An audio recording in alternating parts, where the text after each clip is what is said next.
We welcome you back to the Patrick Netherton Show here on 1130 The Tiger. We're pleased to welcome in the only 1-0 coach in all of college football and a hell of a quarterback in his own right. We'll talk about that here in just a second. He is Nathan Brown. Coach, how are you? Doing great. How about you? I'm good. Now, before we get into playing and COVID and all the stuff with 2020, I want to go back a little bit because I've been the voice of the Northwestern State Demons now for going into my 17th year. So I got to call you when you were playing, which always makes me feel old to start with. I'm not that old. But I will tell you this, Rogers. You know there's those point in times when you're watching a game and you kind of go, uh-oh. Like something happens in the game and you go, this might not be our night. Yeah, so, I mean, that was kind of the way it was against Nathan Brown every time we played them. But there was one particular year, and, Coach, you may remember or may not, it was cold and windy. It was Conway, cold and windy, late in the season, and you were at quarterback. You were the first QB in Southland history to throw for over 10,000 yards in a career. And I remember you dropped back into the teeth of about a 20 to 30 mile an hour wind, and you threw about a 40-yard dart right over the middle in between two defenders. And I'm calling it, and in my head I'm going, uh-oh. Like this might be when you know it's not your night, when a guy's completing a pass like that in 40-degree weather with a 30-degree wind. Do you remember that game, Coach? I actually do. That was actually the night, you know, we were making the transition at that point, going from Division II to Division I. And so we technically weren't eligible for the Southland Conference Championship, right? You know, as far as officially being named champions. But we knew that night if we won that game, I believe we had one more game against McNeese the next week for our final home game. And we knew if we won that game, we would technically clinch a share of at least the Southland Conference Championship. So that was a big night for us. We played really well that night. You know, it was always a battle those years with Coach Stoker and Coach Laird was there. And, you know, gosh, I could keep going down the list of great coaches that have been there. But man, we had some battles there for a few years back in 06, 07, and 08. Can you still sling it like that? What's your arm strength like these days? I'm kind of like the Toby Keith song. You know, I can do it, you know, a time or two as good as I ever can. Right. I just can't do it a lot. You know what I mean? You're as good once as you ever were? Exactly. So, I get out there and I'll show those young guns how it's done every now and then. But, again, I hung it up a long time ago and put the whistle on. So that's a good move for me. Yeah. Do you get out there and because you're still a young guy. I mean, you got the head coaching job as a young man, so – you know, you still are pretty spry and young. Do you get out there and kind of get involved in drills and stuff like that when you're practicing? Oh, I love it. I mean, look, I don't feel like I'm coaching hard enough if I'm not leaving the field with a sweat. And that's just the mentality I have. And look, you know, if I'm not out there with the energy and passion and loving the football game the way it needs to be loved, then my players probably won't do that either. So I love getting out there, especially during special teams drills, doing some offensive drills, some different things, and really just getting out there and being a part of the action. All right, so let's back up now because obviously this has been a whirlwind of an off season with obviously the COVID stuff happening. We know the cancellation started back in spring, and really no one had spring ball to speak of, and then it goes into the summer, and everyone's hoping, well, hey, maybe fall football will happen, and then the dominoes start falling. Walk me through the conversations you're having with your AD, Brad Teague, your president, other Southland coaches, other Southland administrators. What are the conversations like as y'all are trying to figure out what you're going to do for fall football? Yeah, I think during the summer there was a lot of indecision. There was a lot of sitting on your hands, waiting to see what others were going to do, whether it was conferences or universities. And I'll tell you this, you know, we had conversations early in the summer. And our university was very well prepared for this situation. And that's a testament to one, our president, Houston Davis, and then obviously Dr. Brad Teague, our athletic director. They both had a plan in place, ready for worst case scenario. And that's why I think we're where we're at, because we were prepared for a worst case scenario. And look, we had a conversation early on in summer, and Brad and I got together and you know, we wanted to play, and we just thought it was going to be in the best interest of our student athletes to play in the fall and try to get as many games as we can in that the virus allows us to, because it's just so many unknowns to playing in the spring. You know, you look at playing really 2 seasons within a 4, 5, 6 month period, right, on top of the virus. So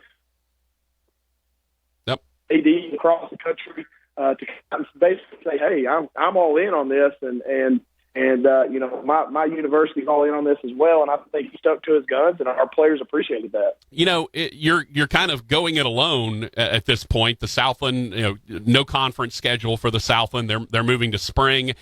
There's some other schools within Texas, the entire state of Louisiana, FCS programs all shut down, and we're not going to play in the fall. Walk me through what you believed, and in your conversations with your president and obviously Brad Teague, why you believed it was safe for you to go ahead and get out on the field and play in the fall. Well, I think, first of all, it does so many good things. We obviously gave them initial testing for the COVID-19 virus and had great results, and then we continued to screen and do all the mitigation things that our medical team at the University of Central Arkansas had put in place for our program to do, and we had success, and we weren't seeing the spread of the virus during that time. So while we had our student athletes on campus, obviously the student body wasn't there yet during the summer. We were having success, obviously mitigating the virus and not bringing it into what we would call our bubble at that time. Since then, the NCAA obviously, administered the once a week rule to testing and some different things you have to do prior to competition. And we started doing that 4 weeks ago, and we had instant success. And our players had bought in to the process. They had bought into the social distancing and wearing a mask and the mitigation techniques that we had put in place through our staff. And look, the proof is playing football. Our guys have done a great job. And look, we know that the season's hanging on a thread and it could change at any moment. But right now, our kids are making great decisions. I think we've gone 5 weeks of testing our whole production. And when I say our production, everything from players, coaches, support staff, trainers, equipment staff, which is, close to 150 tests a week. Mm-hmm. And over 5 weeks, we've had 6 positive tests. And 4 of those were non-football playing positions. Right. So we've had a lot of success over the last 5 weeks in the testing side of things. Talking to Nathan Brown, head coach at Central Arkansas. Coach, I'll be completely transparent. I was and still am very concerned about the fact that the college kids and the high school kids are the ones that are starting this. I much rather would have seen the professionals who are getting paid and have the superior testing and all the protocols and everything. I would have liked for them to go first with this. You end up being the guinea pig at this point.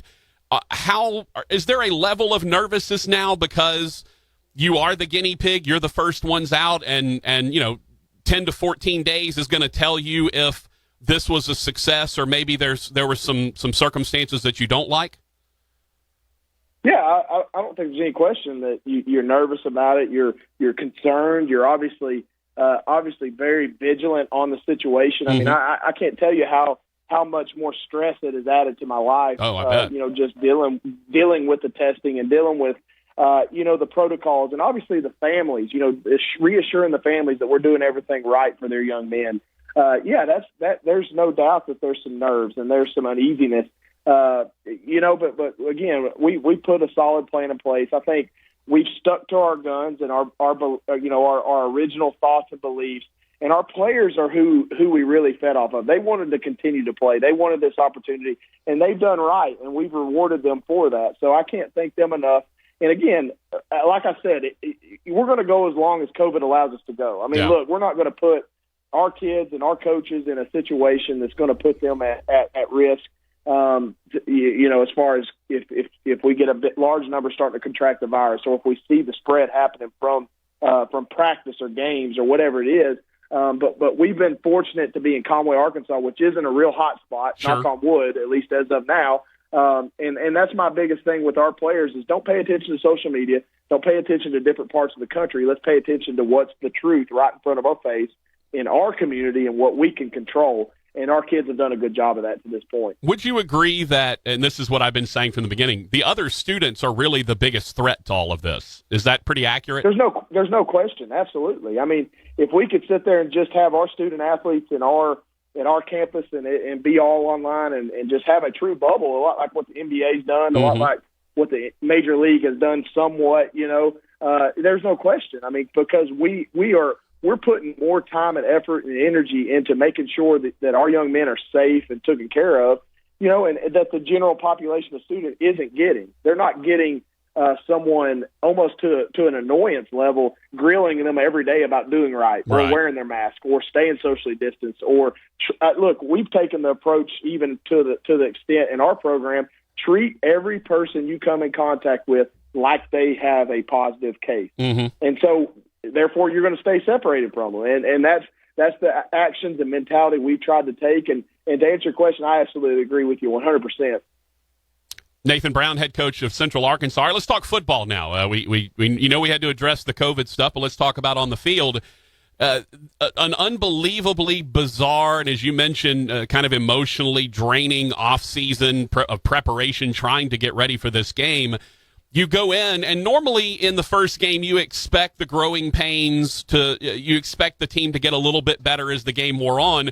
We kind of saw that in a really, really large way in that game. First play touchdown from Austin Peay, and then the game kind of settled in, and it seemed like your guys picked up the rhythm late. As you went back and looked at it, and even when you were going through it live, what was your impression of how your team was moving along after such a bizarre offseason?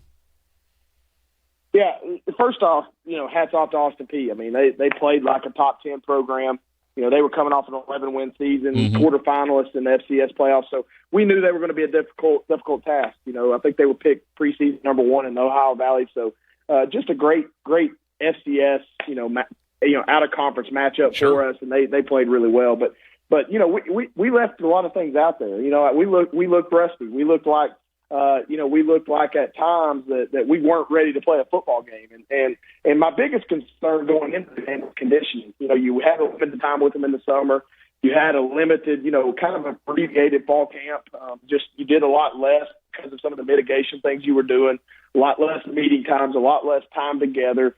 And we look like that at times. So we had to work through that. And luckily we've got a veteran group of guys that have done it before, and they got their wits about them and found a way to win the game late.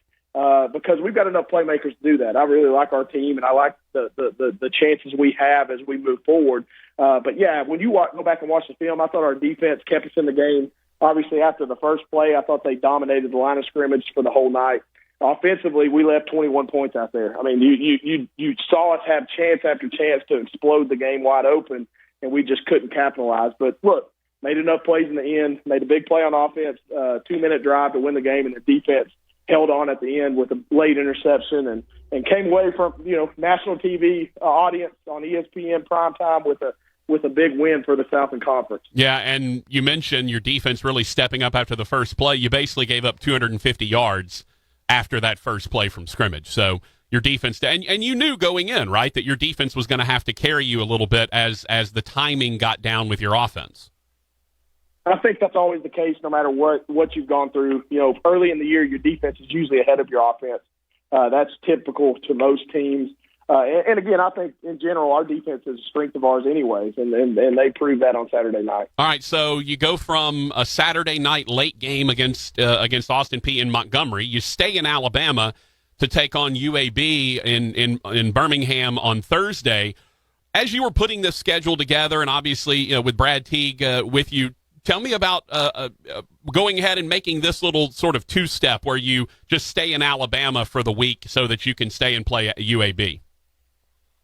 Yeah, I mean, again, kudos to Dr. Teague and UAB's athletic director for making this happen in a short amount of time. I mean, this really happened about 12 days ago. I mean, when we started fielding calls, I mean, we could have probably played 8 to 9 Division I FBS games this year. We just needed some home games, and so UAB worked out as far as the date. It's about aligning dates with teams that were looking for dates in a short amount of time, and UAB made it work because they allowed us to come here, and They're helping us financially stay here for the week. It wouldn't have made a whole lot of sense to drive back to Arkansas and then really 3-4 days later drive straight back to the same area you were just at the Saturday before. So UAB made that happen, and we're very appreciative of them. They've been very accommodating to this point. And look, it's a little bit different than what we're used to doing travel-wise. Usually we're getting on the bus, the Friday before the game and driving south, whether it's to Louisiana or Texas, and playing a football game. Whereas now we're doing classwork and we're doing meetings and all sorts of things for a week, basically, in the hotel. The big game on the schedule, obviously, North Dakota State. Tell me about that matchup, and I mean, have you been to the Fargo Dome? I mean, what's your experience with traveling to NDSU? Never been up to North Dakota State. We've had North Dakota at home before, the University of North Dakota. We've traveled to South Dakota State before, so that's about as far north as I know UCA's been since I've been a part of them. But look, what a great opportunity. Look, we feel like we're a program that has continued to be on the rise since we've made this jump in the last decade to the Division I FCS level. And if you look at the last decade of football, you could probably look at any level, FBS, FCS, Division II, and North Dakota State's been probably the most dominant program at any level of football over that span of time. So to get an opportunity to go watch and see and be a part of one of the best programs to ever do it, and then you just know the caliber of talent they have. They got an unbelievable quarterback in Trey Lance, who could be a first-round draft pick. Yep.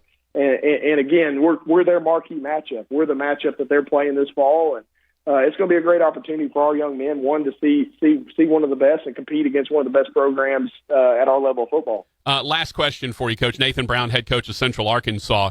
Tougher thing to accomplish on the sidelines as head coach at UCA, win a conference championship or keep the mask over your nose the entire time?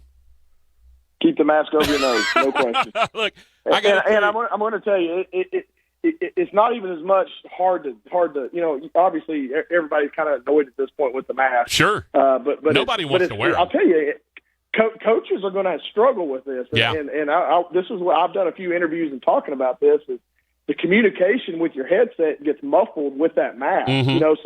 So it's like when I'm wanting to talk, it's like you got to drop it down below your nose so you can kind of be able to communicate and not be so muffled. And so that was part of the deal that was tough to do. And again, we're going to continue to try to be vigilant and do better at that. And obviously if we want to keep playing, we have to, that's part of the deal. So we'll be better at that. But yeah, it's hard to win the Southland Conference, but boy, I'll tell you what, to keep that mask up for 60 minutes within a heated ball game in August in Montgomery, Alabama, is not the easiest thing in the world to do. No, I can't imagine trying. I mean, my whole face breaks out sweating when I have one on when I just go in the store. So I can't imagine trying to keep that thing on in the heat of battle out there during a game day. Look, Coach, I certainly hope y'all are able to continue. I hope everything is good. I hope y'all stay safe and everyone comes out of this okay and we get to see some more football. I applaud you for trying, and I hope you get to keep doing it. Y'all please continue to be safe and take all the precautions you can. I know you are, and let's hope that you'll get a lot of football in this fall.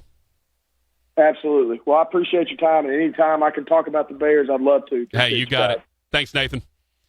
All right, Nathan Brown, head coach of Central Arkansas.